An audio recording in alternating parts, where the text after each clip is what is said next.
Ciao a tutti e bentornati su Something is Up. Per chi segue la disclosure e il dibattito sugli UAP, Jake Barber è un nome che pesa. Insieme a Sabrina Pieragostini abbiamo avuto la fortuna di intervistarlo durante il terzo simposio della Fondazione SOL. Per chi invece non lo conoscesse, Jake è un operatore dell'intelligence americana e per anni ha lavorato sotto copertura in missioni di recupero di tecnologie segrete per conto sia del governo degli Stati Uniti che di alcune aziende del cosiddetto complesso militare industriale. Il suo nome è diventato molto noto dopo un'intervista rilasciata al giornalista investigativo Ross Coulthard, che troverete linkata nella descrizione di questo video. In quell'intervista Jake racconta pubblicamente di aver partecipato al recupero di velivoli di origine non umana, oggetti reali, tangibili, che lui stesso ha trasportato nel deserto della California, destinati a strutture segrete dove sarebbero stati analizzati. Durante una di queste operazioni, mentre era ai comandi del suo elicottero, Jake ha vissuto un'esperienza straordinaria. Mentre trasportava uno di questi oggetti, un velivolo perfettamente liscio e a forma di uovo, una potente energia attraversa tutto il suo corpo e Jake percepisce la presenza di un'entità che descrive come femminile, piena d'amore e divina. Da quella notte la sua vita cambia radicalmente. Infatti Jake parla di una trasformazione interiore e di un contatto persistente con una presenza che da allora lo accompagna nella sua vita di tutti i giorni. Oggi Jake non ha più bisogno di prove sull'esistenza di intelligenze non umane. Per lui il fenomeno è innegabile e il contatto con una di queste entità è una realtà quotidiana. Ma il suo obiettivo non è convincere gli altri che queste entità sono reali. Il suo obiettivo è dimostrarlo oltre ogni ragionevole dubbio. Per questo ha fondato Skywatcher, un'organizzazione che mette insieme ex militari, ricercatori e ingegneri con l'obiettivo di studiare scientificamente il fenomeno in maniera indipendente.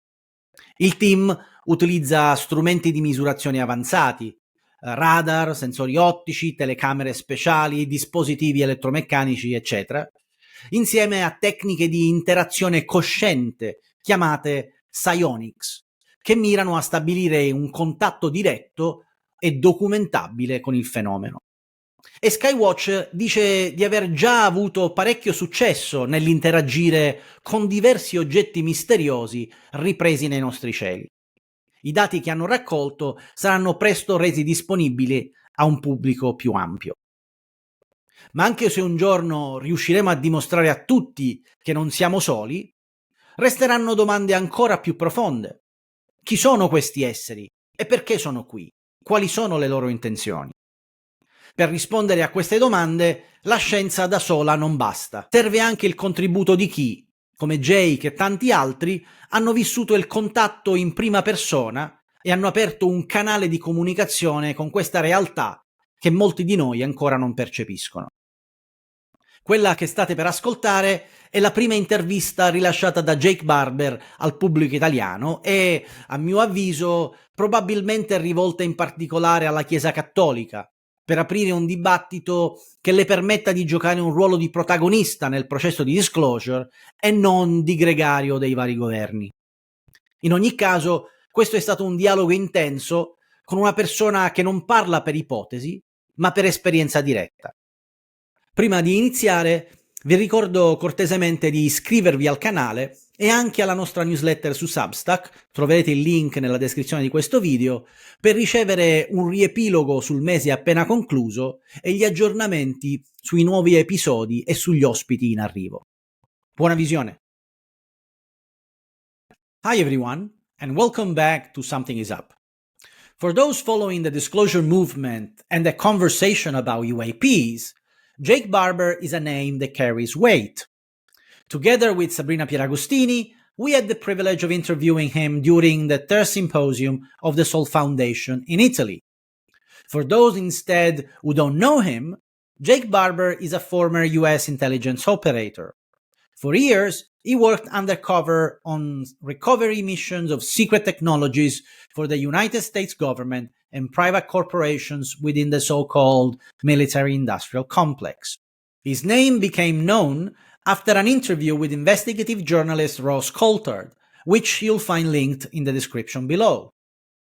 In their interview, Jake said he had taken part in the recovery of crafts of non-human origin, real, physical objects that he personally transported across the California desert to secret facility for analysis. During one of those operations, while piloting his helicopter, Jake experienced something extraordinary. As he was lifting one of those objects, a perfectly smooth, egg-shaped craft, a powerful energy went through his whole body. Jake felt the presence of an entity he describes as feminine, loving, and divine. From that night on, his life changed completely. He speaks of a deep inner transformation and of a connection with that presence that continues to this day. Today, Jake no longer needs proof that non-human intelligences exist. For him, the phenomenon is undeniable, and contact with one of those entities is now part of his daily life. But his goal is not to convince others that non-human intelligences exist. His goal is to prove it beyond any reasonable doubt. That's why he founded Skywatcher, an organization that brings together former military, researchers, and engineers to study the phenomenon scientifically and independently of governments. The team uses advanced equipment like radar, optical sensors, thermal cameras, and electromagnetic devices, together with conscious interaction techniques known as psionics, aimed at creating direct and measurable contact with the phenomenon. Skywatcher says he has already had great success interacting with several mysterious objects seen in our skies. The data they have collected is vast and will soon be shared with a wider audience. But even if one day we prove to everyone that we are not alone, deeper questions still remain. Who are these beings? Why are they here? And what are their intentions? To answer those questions, science alone is not enough. We also need the contribution of those who, like Jake and many others, have experienced contact firsthand. People who have opened a channel with a reality that most of us still cannot perceive. What you're about to watch is Jake Barber's first interview for an Italian audience, and maybe, in my own opinion, even a message to the Catholic Church, inviting it to take an active role in the disclosure process instead of following governments. This is a powerful and deeply human conversation with someone who doesn't speak from theory, but from direct experience. Now, before we begin, please remember to subscribe to the channel and to our Substack, linked in the description below, to receive our monthly roundup with the latest updates and insights on what's happening in this field. And now, enjoy this conversation with Jake Barber. Before we start, a small disclaimer. I need to apologize in advance for my camera work, which is not really great and doesn't do justice to this interview with Jake. I promise I will get better at it, but in the meantime, I hope the depth of what Jake shares will make you quickly forget about the visuals. Enjoy. So first of all, you became famous after the interview with Ross Coulthard, and I saw it. It was very emotional, I can say. And so can you tell us what happened that day with that entity? Yeah. So I was part of a crash recovery team in the California desert working for the U.S., the broader intelligence community of the United States, and was working one night on a recovery of some sensitive material. And during that process, I had an extreme spiritual and emotional reaction to being engaged or in proximity of that material that, it was, for all intensive purposes, a religious experience that has never gone away, or there's definitely my life before that experience and my life afterwards. And ever since that moment, I have felt an extreme sense of intuition, confidence, and clarity in just my everyday self-awareness, my identity, how to engage with other people and conduct myself in a variety of situations, even in interviews like this. Like I feel it now. Like I don't feel like I have any doubt or question about how to say or how to feel. And so I'm constantly trying to put that in context and reach out to other people and find to what degree others have experienced certain things and what we can learn about such experiences from the past as well, like religious experiences that are documented in all the books, including like the Bible and others, and in Buddhism, and a number of others as well that aren't as old. But anyways, on that evening, I began. I used to not be able to tell. The first couple of times I started telling this story, I would get extremely emotional, and I would be moved and cry from that. Now not so much. It comes and goes. But that evening I was doing my work, which is pretty intense, and it requires a lot of focus and practical responsibilities. Operating a helicopter at night, using a variety of equipment in an extreme environment under extreme circumstances, and so you really have to be in a very functional space, mentally. And so for me, as that experience began to intensify, I got concerned about my ability to operate that helicopter under those conditions, because I was, essentially possessed by like the most beautiful, feminine, godlike energy I'd ever felt before. And I don't even know if the word possessed translate or does justice to the experience, because it wasn't, and the emotion itself, I would say, was something new, because it was bigger and broader than any emotion I'd felt before. There was like a sadness to it, as well as a deep, meaningful love, a positive thing, but it also, I had a sense of sadness or an understanding, or it included like a sadness. And the only way I've been able to describe it, through analogy, has been through like the difference between like a major chord or a minor chord in music. Music's been a part of my life forever. And, you have this beautiful tone that a major chord produces, or together, when you have the root note, the third, which is a major third note in a higher frequency, and then ultimately the fifth. That relationship, or those intervals mixed together, makes this beautiful chord that's called a major chord. A minor chord, the only difference is they drop that third down a half interval to a minor third, and it changes the whole tone structure of the experience of listening to that chord. And most people report that that's kind of like, there's a little bit of a deeper, sadder experience. And this was like a minor chord to me. Like I was experiencing a minor chord, but it still had profound beauty, and it wasn't a bad thing. And so I was moving over, the object, and picked it up and transport it where it needed to go. And during that time, I took everything I had to focus on my cues when doing the work, and to lift this and fly. And I got it to I almost, at one point, I thought I wasn't going to make it. And I was like, what happens now if I have to pop the load off? It was on the end of a 150-foot long line, which hangs below the helicopter. And I thought I may have to pop it off if I couldn't get myself together.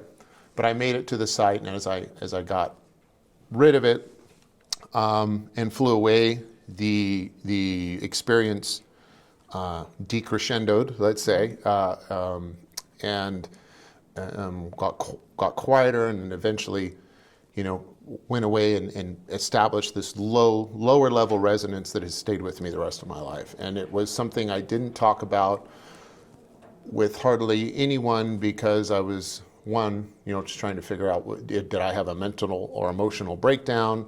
and how would that affect my career as an operator? Because I serve in a number of roles, mostly as a helicopter pilot in my scope of work as a contractor. And reporting something like that could negatively impact my eligibility to maintain my licenses. And so I didn't share it, but in my official work capacity, but it definitely led me to reach out to people that were more spiritual in nature and that were suited, to serve as a group, a fellowship group for myself, to begin exploring what had happened and what does the rest of my life mean now that this thing is with me. Yeah. So you said that this entity protected you, also in some difficult situations. And do you feel this entity is with you always? Yeah. Always with you? All the time. All the time. Yeah. So your life has changed? Yeah. Forever. Forever. Yeah, and I just want to know how to serve it, and I want to share it with my family and my kids and as many people as I can, because I think it is something like a spiritual awakening and a calling on all humans on this planet to rise and awaken and to become the best version of themselves, and that we have this tremendous responsibility as conscious creatures that are more than animals, but maybe less than gods. But we certainly are part God and part animal. We have a combination of beast and benevolence that is important, because we are essentially the universe being conscious and aware of itself, and there's a role that we have to play that we haven't been playing for a very long time. And for some reason, this is happening, and there is we call it serendipity. There's something like serendipity where things are happening for a reason, and it confirms its presence to me and to others that I associate with all the time. And so there is like this quickening of meaning and connection, and I mean, it's a blessing itself to know that there is a purpose like that to serve. And so I spend a lot of time, even in just micro moments of life, like every moment I ask for guidance to do the next right thing. Like I feel in every moment there is you could be aiming up or be aiming down. A famous speaker, Professor Jordan Peterson, talks about this moral arrow, like in every moment there's an opportunity to follow God or to follow the devil, if we're to use more of a Christian reference. And small moments are just as important as large moments.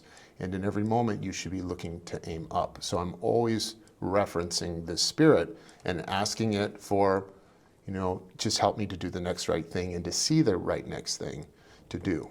And I don't know, I'm going with that, but that's how it impacts my life all the time. And what are your ongoing and next project about this topic? Yeah, so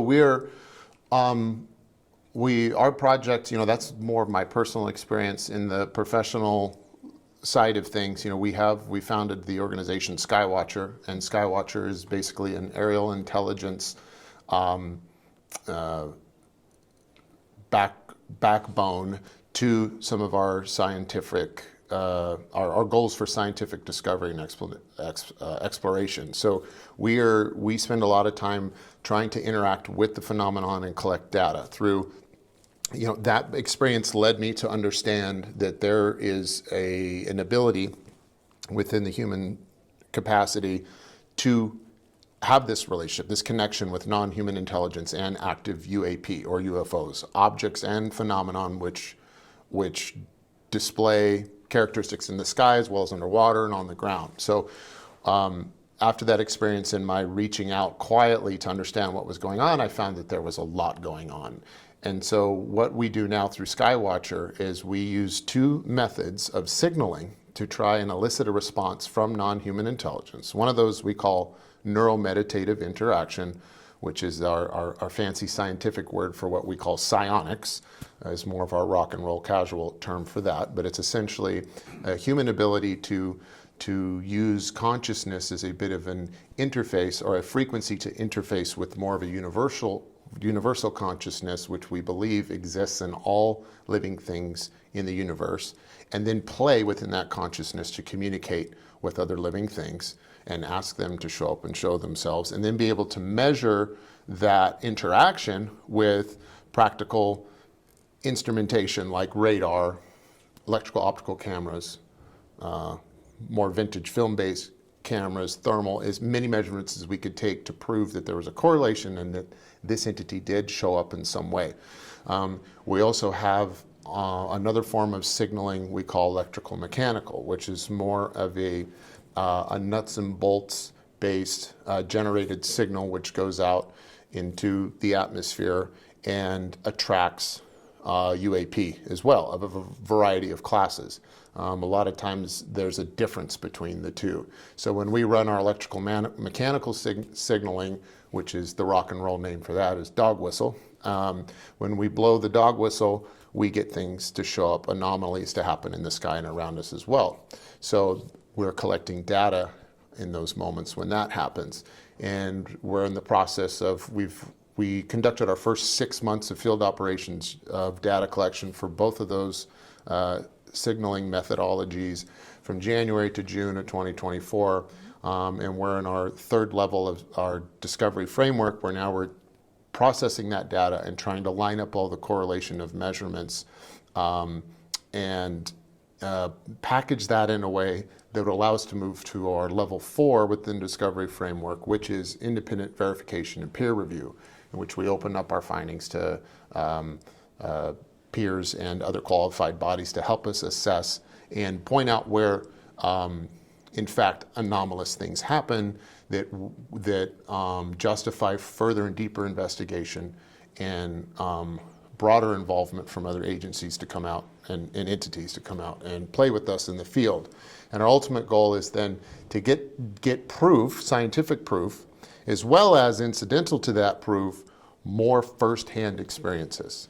Because, for example, people like me, and as you saw yesterday, my colleague Gary Nolan, Dr. Gary Nolan, like we don't need further proof. Like for us, we know and believe that the phenomenon is real and non-human intelligence exists.